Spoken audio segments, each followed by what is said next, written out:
एक दिन गौतम बुद्ध ने एक दुखी व्यक्ति को देखा।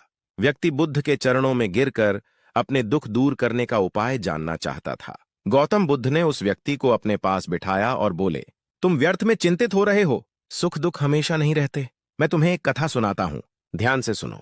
किसी नगर में एक सेठ रहता था। बड़ा ही उदार और परोपकारी था। उसके दरवाजे पर जो भी आता था वह उसे खाली हाथ नहीं जाने देता था और दिल खोलकर उसकी मदद करता था। एक दिन उसके यहां एक आदमी आया। उसके हाथ में एक पर्चा था जिसे वह बेचना चाहता था। उसके पर्चे पर लिखा था, सदा न रहे। इस पर्चे को कौन खरीदता? लेकिन सेठ ने उसे तत्काल खरीद लिया और अपनी पगड़ी के एक छोर में बांध लिया। नगर के कुछ लोग सेठ से ईर्ष्या करते थे।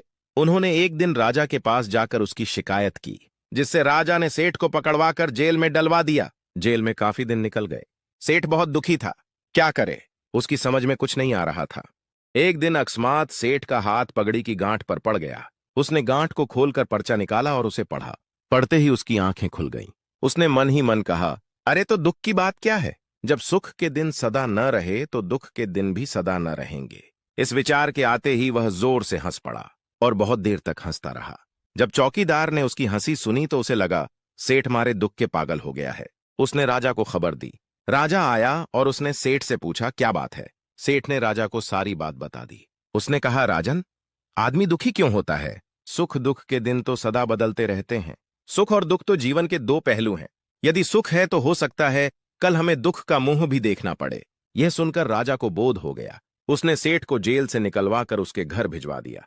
सेठ आनंद से रहने लगा, क्योंकि उसे ज्ञात हो गया था कि सुख के साथ साथ दुख के दिन भी सदा नहीं रहते। बुद्ध के मुंह से यह कथा सुनकर उस व्यक्ति के मन का बोझ हल्का हो गया।